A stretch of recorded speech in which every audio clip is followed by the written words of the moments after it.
प्रस्तुति गांधी गांधी गांधी गांधी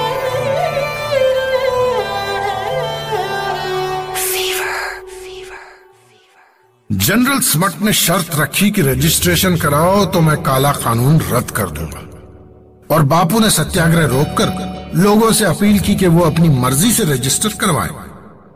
नतीजा यह हुआ कि मीर आलम नाम के पठान ने बापू पर हमला कर दिया।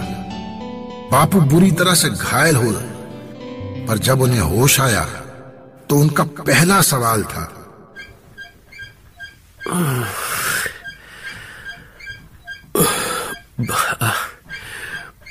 भाई साहब, मीर आलम कहाँ है? Are you asking about that Pathan? That man who attacked you? That man's been arrested by the police. नहीं, मीर आलम को पुलिस ने गिरफ्तार क्यों कर लिया? उसे तो छोड़ देना चाहिए। मुझे उससे कोई शिकायत नहीं है। कहाँ है वो?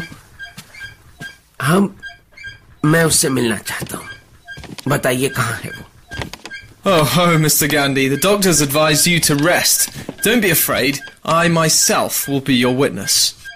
आप कौन हैं? I'm Doc. I'm a reverend in a church nearby. Right now, you're in my house. How do you feel now? दांत दुख रहे हैं और सीने में भी थोड़ा दर्द हो रहा है, लेकिन मुझे जाना होगा।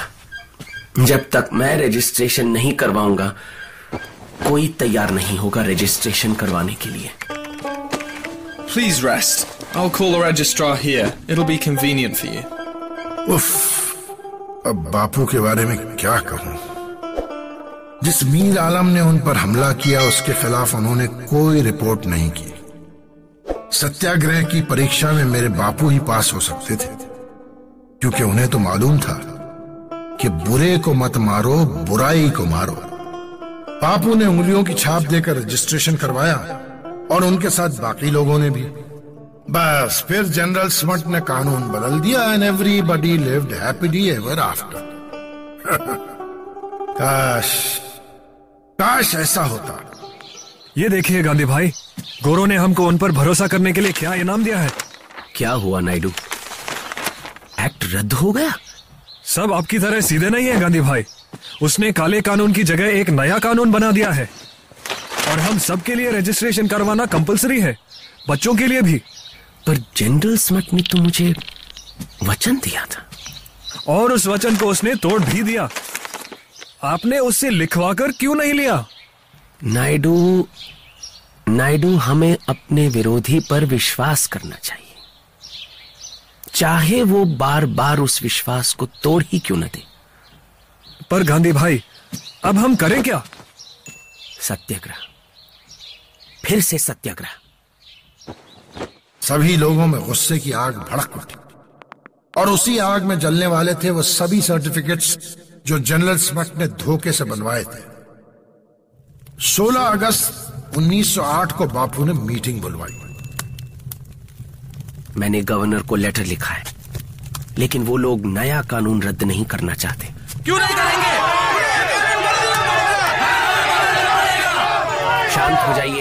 शांत हो जाइए। पहले मैं आपको नए कानून के बारे में बताता हूं।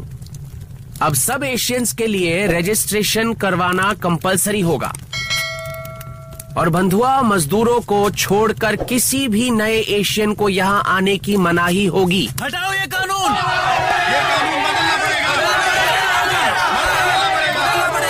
आज हम यहां जमा हुए हैं ये सर्टिफिकेट्स जलाने के लिए जो हमें गोरों का गुलाम बनाते हैं। हम ये बात बिल्कुल भी बर्दाश्त नहीं करेंगे कि कोई हमें धोखा दे और हमारी इज्जत से खेले।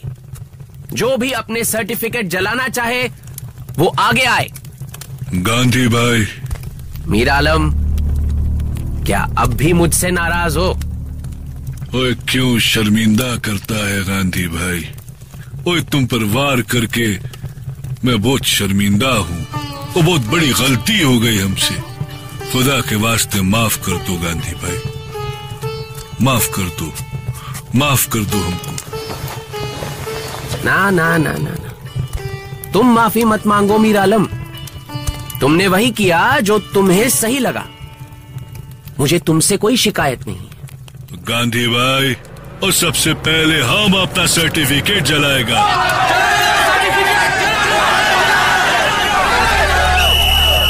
What has this crowd gathered here for? हम अपने गुलामी के सर्टिफिकेट जला रहे हैं क्योंकि आपकी सरकार ने हमारे साथ धोखा किया है। Do you know burning these certificates is against the law? I'm warning you, don't you dare burn them. अगर ऐसी बात है तो गिरफ्तार कर लीजिए मुझे, पर मैं ये सर्टिफिकेट्स जरूर जलाऊंगा क्योंकि You bloody coolie! I'd warned you before. How dare you do that?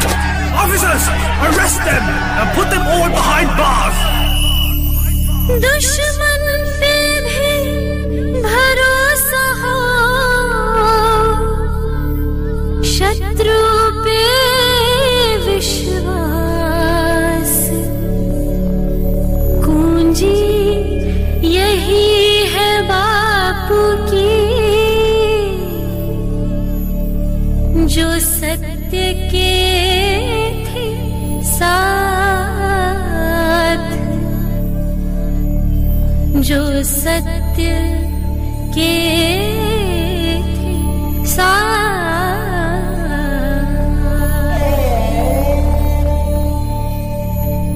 वो शाम 3 बातें हुई। जनरल स्मट पर से सबका भरोसा उठ गया। मीर आलम को अपनी गलती का एहसास हुआ और बापू पर सबका भरोसा और बढ़ गया। सर्टिफिकेट जलाकर फिर से शुरुआत हुई सत्याग्रह की। भरोसा तोड़ना बहुत आसान है, लेकिन एक बात है, जब आप किसी को धोखा देते हैं तो सामने वाले को सिर्फ तकलीफ होती है, लेकिन आप हमेशा के लिए खो देते हैं एक बड़ी ही कीमती चीज, भरोसा। जनरल स्मट को एक न एक दिन मेरे बापू की बात माननी ही पड़ी, लेकिन वो हमेशा के लिए एक बेईमान आदमी बन गया। मेरे बापू की कहानी को हम आगे बढ़ाएंगे, और ये कहानी इसलिए कि अगर पोरबंदर गुजरात में वो महात्मा नहीं होता तो न मैं होता और न आप होता।